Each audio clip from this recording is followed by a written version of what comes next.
Good morning and welcome to Worldwide Wisdom. We are learning about Purim today and why it was that Haman hated the Jews. What does Haman want from the Jews, for heaven's sake?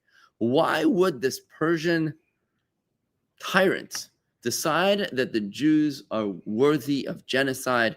We're talking 2,200 years ago. What's up? Why do they hate us so much? There's a clue in the Megillah to perhaps understanding the enigma, which is anti-Semitism. You know, the Purim story is not just a story. It's not just a history story. It's actually a life lesson. It's something for us to learn for the rest of our lives. It's timeless. So when we learn the Megillah, which is a book of the Torah, you can actually find answers, clarifications in there, which actually illuminate our way all the way through, even 2,000 years later. So I think we're going to crack the code today. I think we're going to be able to find out why it was that Haman hated the Jews. You ready? Why was that? Why does that anti-Semites? Haman's a template for anti-Semitism. Purim is the festival of overcoming anti-Semitism. Imagine if we crack that code in the next 15 minutes. You think we can do this? Let's see what we can do, right? Yeah. So it says here in the Megillah, in the story of Purim, it says that as soon as the Jews overwhelmed Haman, as soon as he was hanged on a tree, it says like Yehudim hoyisa oira v'simcha v'sasain vikar, and the Jewish people had light and joy and celebration and preciousness.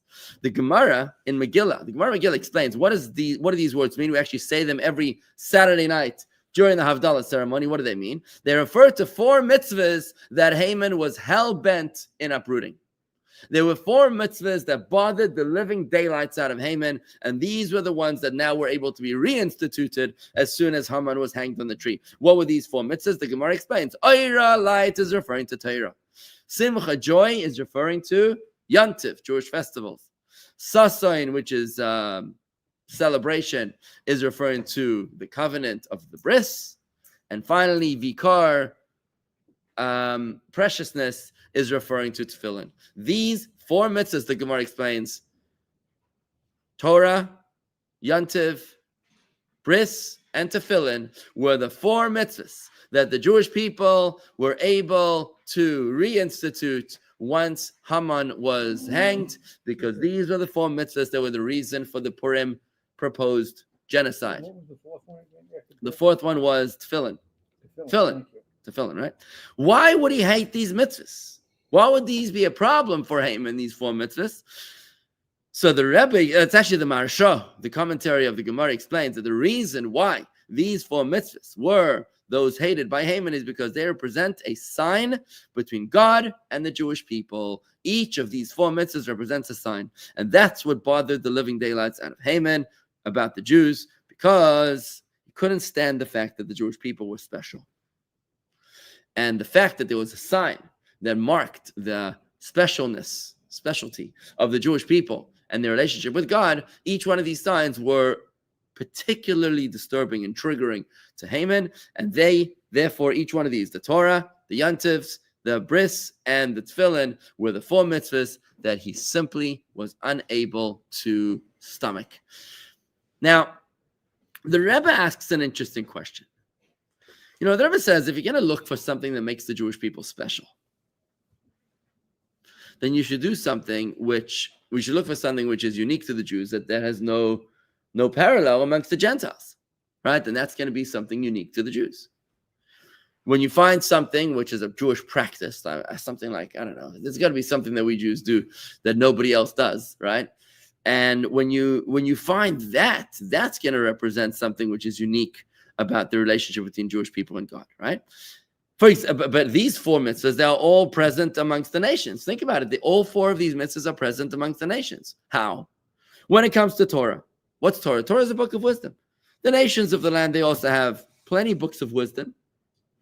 That doesn't make us unique. When it comes to the Jewish festivals, the Gentiles also have plenty of festivals.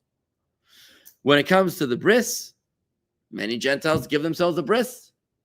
And when it comes to tefillin, many non-Jews also have special signs upon their clothing right? Which makes them unique. This one wears this kind of clothing, that wears this kind of clothing. If you look at how the Pope dresses, and you look at how the various priests or the imams dress, they have different kinds of clothing that they wear, right?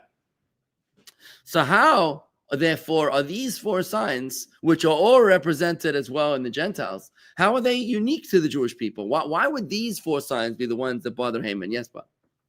How do the Gentiles give themselves a bris? What do you mean? They take a knife? No, I understand. Or why or how? Many Arabs do a bris.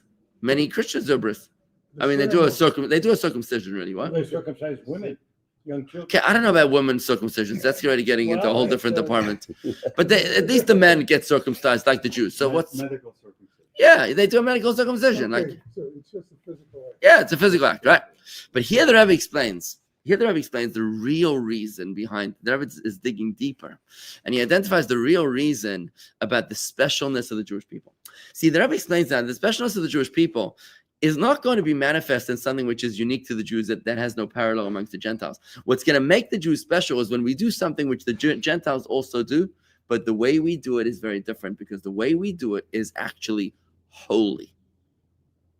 The way we do it is actually holy. And when we see that there's an actual holiness in the actions that we do that the Gentiles also do, that is what sets us apart, a nation set apart. As it says by Mount Sinai, I made you into a treasured nation and a holy nation, right? We became a holy nation, not because we do things that nobody else does, but because we do things that everybody else does do, but we do them infused with holiness. Let me explain. That's the answer to the question. Right. So let's talk about Torah, for example. Torah. So the Gentiles also have books of wisdom, but have you ever seen a Gentile kissing a book? I think that'd be very strange to see a non-Jew kissing a book. Like, what are you kissing a book for? But for the Jews, it's very normal for us to kiss a book. Why? Because for us, the book is not just wisdom, it's actually holy. What happens by a non-Jew if a book falls on the floor? Pick it up. What's the big deal? By a Jew, it's like a whole panic attack. The book fell on the floor. What are we going to do? What do you pick it up? No, because it's holy. If a Torah falls on the floor, what would you do? You'd fast the whole day. You see the difference? When it comes to the Jew, it's not only a matter of a book of wisdom, but rather it's a book of holiness. And when we study the Torah, we study it in a way that even when we study things that are not even relevant to us, because we know that this is the wisdom of God. I had somebody who was asking me yesterday, he was trying to understand how to study Torah. And I said to him, when we daven, when we pray, we're talking to God. But when we're learning Torah, God is talking to us. And sometimes God is talking to us about stuff that is not really meaningful to us. But we're listening. While we're listening, he looks at me and says, why should I listen? I said, well, does your wife ever tell you things that are not relevant to you? He says all the time. I said, well, why do you listen? Because I love her. Because you're in a relationship. So in a relationship, when you're in a relationship with God, when God teaches you stuff in Torah that is not relevant to you, what do you say? You don't say, I'm not interested. You say, well, I'd love to hear what you have to say. And I want to toil to understand it. Why? Because it's about our relationship. This is a holy bond that is being formed between God and the Jew. And that is what's unique about the book of wisdom of the Jew, as opposed to the book of wisdom of other nations. This is a book which is infused in holiness. And this is the first of 4 that made Haman see red. He could not stand the fact that the Jews were unique. Second of all, the festivals. When it comes to the Jewish holidays. Now, the Gentiles also have many festivals. But how do they celebrate it? Look at how the non-Jews celebrate New Year's. What do they do on New Year's? Yeah, they go nuts. I don't know what you said. They party, they fireworks. What are you supposed to do at the stroke of midnight? Right? Yeah, exactly. It's frivolous. Is it, would you say it's Fireworks. Yeah, but it's like, it's frivolous. It's a party. How did Jews celebrate the New Year? You got to show and pray. I mean, that's a big difference, man. That's a very, very big difference. You dress in your finest. There's no debauchery here. There is just simple faith and pure devotion and connection. That's a very special way to observe the festival, and a very big difference as to how we do it. So even on Purim, for example, when we drink, which is a festival which could be deemed superficially as very similar to the way the non-Jews celebrate, you're not supposed to drink out of abandon. You're supposed to drink out of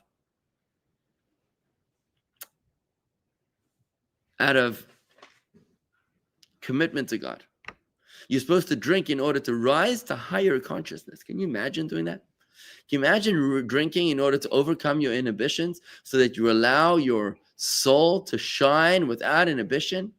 That is the purpose of the drinking of Purim, right? It's actually a spiritual experience as opposed to a hedonistic indulgence. And that's a very profound difference where we're doing the same thing, but we're just doing it with holiness. Let's talk about the bris. Maimonides tells us that the act of doing the bris actually weakens the sexual desire of a person.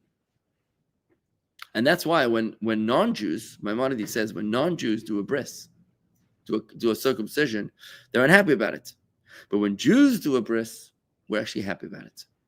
We make a whole party out of the bris. I don't think any other nation makes a party out of a circumcision. Only the Jews make a party. We joyous out of the circumcision. Why? Because we realize that even though we're mitigating the pleasure of the person for the rest of his life, nevertheless, we're focusing on the spiritual covenant and not focusing on the hedonistic indulgence.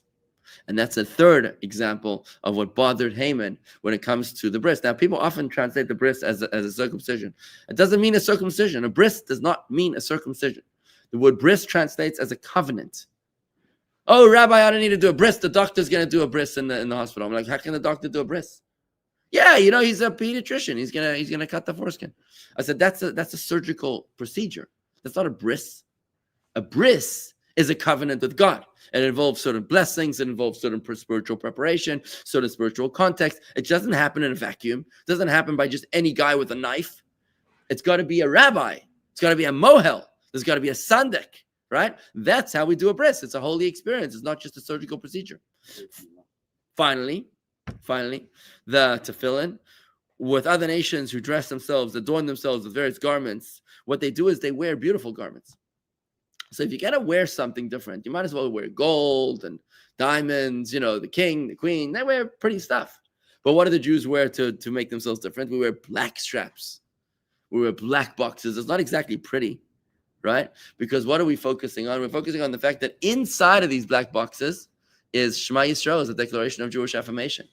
Is the Jewish affirmation, the Jewish declaration of independence. Shema Yisrael, Adonai Eloheinu, Adonai Echad, Hear O Israel, the Lord is our God, the Lord is one. Because the reason of our doing this is not because we're trying to look pretty. We're not trying to walk around like a peacock. We're trying to remind ourselves of who we are, and that's the focus on the inside of the tefillin. So this really is the reason why Haman had a real problem. Why Haman had a real problem with the Jews, because it bothered him that the Jews were different, and he said so to Achashverosh. He said that he told Achashverosh, these guys are different, and I think we got to get rid of them. Haman, it bothered him that the Jews were special.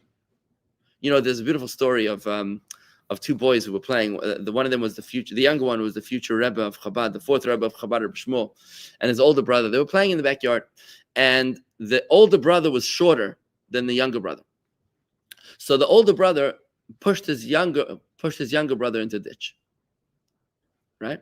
So that way, and he said to him, haha, now I'm taller than you. The older brother was now taller when he pushed his taller brother into the ditch. So their father was watching. Sorry, it was the Rebbe Marash. The father was the fourth Rebbe. The younger brother was the fifth Rebbe, the future fifth Rebbe, Rebbe Rashab. So the father calls the boys in and he says to the older brother, he says, listen, it's nice that you want to raise yourself up. But when you want to raise yourself up, instead of pushing the other guy down into the ditch, why don't you stand up on a chair? If you simply stood up on a chair, you'd be able to raise yourself up over your brother instead of pushing him into a ditch. This is Haman's mentality. Haman says, if the Jews are bothering me, I got to get rid of the Jews. Instead of saying, if I'm feeling bothered by their presence, maybe there's something special I can do about myself. Maybe I'm not a mistake. Maybe God also created me. No. Haman sees the Jews, he sees red. If they're special, then I can live as long as they exist. What he should have done is recognize, I too am a creation of God Almighty. God created me too. And therefore, I also have a purpose in this world. Maybe it's not that purpose, but I can have a different purpose. If you see Bob, that if your wife chose you to marry you, does that mean that every other male on earth is evil? Is horrible? Is unworthy? No, it doesn't mean. It means that she chose you. So what should every other male on planet Earth do? Find somebody else. Exactly. So just because God chose the Jews, does that mean that you know have no purpose in this world? This is Haman's thinking. Haman thinks that because God chose the Jews, that's it. I got to get rid of the Jews for me to find any value. Therefore, what he should have done, he said, listen, what is my purpose in this world? What can I do to make a difference, to make this world a better place? Instead of trying to think of how to push the Jews into the ditch, he could have put himself up on a chair, and that would have made all the difference. Yeah. Is he envious? Of course it's envious. He's consumed with envy. Absolutely. Now, in closing, I want to say this, that we can extrapolate from here that the reason for anti-Semitism, at least as embodied by this poster child of anti-Semitism of Haman, is that they hate us for our Jewishness. They hate us for our Jewishness. And that's a very important lesson. If they hate us for our Jewishness, what are you going to do about that? Are you going to run away from your Jewishness? Are you going to hide your Jewishness? Are you going to cower? Or are you going to double down and say, okay, if they hate us, I might as well be worthy of the hate? Right? I don't think it's the right approach. I mean, I'm very convinced, I'm very, very firm that the wrong approach is when somebody's trying to bully you, that you should cower and hide what they're bullying you for. If someone's trying to bully you, then you should stand up firm, tall, and proud, and double down in who you are, because don't be intimidated by the bullies. Don't allow hate to dictate. You can't allow that to happen. So the way we have to live our lives is in such a way that we have to recognize and observe anti-Semitism. So what is causing anti-Semitism? I think the Torah is explaining to us in a very beautiful way. Anti-Semitism is caused by the fact that God chose us. And they can't stand the haters can't stand the fact that God chose us. So what are you going to do about it? Dissimulate? You think if you're going to stand up on the stage of the Oscars when you receive the best documentary award, a Jew is going to stand up and he's going to say, actually, the Jews are wrong? You think that's going to cure anti-Semitism? What a perverted mindset. What a sickness of a person to be able to think that by being as hateful as the haters, he's going to somehow cure anti-Semitism. Never going to happen, right? It's just amazing. That's what the guy did on stage last week, for the best documentary. When he made a documentary exposing how the peace-loving Palestinian farmers are made miserable by the evil IDF soldiers who do want nothing more than to make their lives miserable. Because all the Palestinians want is to live in peace. We saw that on October 7th, right? That's all they want. They just want to live in peace, right? And that's what this producer of the movie had to tell us, right? He had to tell the world on the stage, you finally got 5 seconds of fame, and you had to throw your people under the bus. What a disgrace. What a disgrace. A man is going to go down in Jewish history as one of the worst ambassadors of our people. Tragic. But it's an illness. He just doesn't understand his own values. He's probably so lost. He doesn't understand. What? Don't you think there's a greater and or different reason that people hate the Jews? What do you think is a greater different reason? Yeah. And it's not limited to the fact that we're special or we have a special purpose. Aren't people anti-Semitic because they think the Jews are committing genocide in Gaza? They think the Jews control the money of the world. So you think these are legitimate reasons? They make up excuses. Nobody's accusing the Syrians. Nobody's accusing the Syrian government, the new one, of genocide in Syria. Hey, I haven't heard one condemnation from anybody. I haven't seen one protest. I haven't heard one United Nations Council. These guys are actually doing genocide out there, and nobody's accusing them. It's only the Jews that are just trying to get their hostages back, right? We're doing genocide. But I've never heard, when you read or watch anything on television, I don't recall hearing people say, I'm anti-Semitic because the Jews are special. Of course not. Well, this is an underlying reason. This is a subliminal reason. That's what we're learning over here. It's subliminal. That this is what the Megillah is teaching us. It's the psychology of anti-Semitism. Sibling rivalry. It's sibling rivalry. Exactly. They're just Sibling jealous. rivalry. They're just jealous that we were chosen and they weren't. They think we're subhuman. So that's why they got to demonize. They got to demonize and villainize us, right? But now the thing is, I guess there's two kinds of non-Jews. You got the great, amazing non-Jews that they don't suffer insecurity, and when they see someone else chosen, they're like, great. They go to their friend's wedding and they don't get insulted that their friend is getting married to someone else. They just say, I'm so happy for you that you found someone who chose you and that you chose them, and they're thrilled for each other. But then there's this broken human being who goes to the wedding and he's constantly conniving. Can you imagine going to a friend's wedding and being mad that they were chosen by someone else? I mean, what a horrible human being that would be, to go to a friend's wedding and to just try to sabotage the wedding because you're jealous that they were chosen by someone else. Seriously, get over it, man. Move on. Anti-Semitism is somebody going to your wedding and being jealous that you were chosen. And that's exactly what Haman is. And it's the Gentiles that arise into high consciousness. It's beautiful. They rise into high consciousness, and think about the Christians. For the Middle Ages, they would oppress the Jews. But today the Christians, they don't have a problem with the Jews. They really have risen to that maturity, to that higher consciousness, to recognize and embrace the Jews. To say, the Christians today, they say, I'll bless those who bless you, I'll curse those who curse you. They quote the Bible that says, we want to bless the Jews because when we bless the Jews, then God blesses us. This is the Christians' rise into higher consciousness. Can you imagine if they said this 1,000 years ago during the Crusades? How different life would have been, right? But today they say that, and God willing, the Muslims will come around too. Eventually they'll come around too. But in the meantime, we have to deal with this tragedy. I'm sorry. So the root of anti-Semitism is that we're special. No. They view us as special. Is that they have a very insecure view of how we are chosen. Yes, and that's exactly what it says in the Talmud. The answer is to demonstrate our specialness. The answer is not to hide our specialness. It's a little bit counterintuitive. No, look. When somebody's coming with a mental illness, right? What are you supposed to do? When somebody's coming in with a mental illness, if they're jealous of your wife, what are you gonna do about it? Gonna get divorced? What should you do? If somebody's jealous of your wife, are you gonna get divorced? I'm so sorry. Okay, I'm divorcing her. No, you're an idiot. Go see a psychiatrist, take your medication, and leave me alone. That's how Jews should react to anti-Semitism.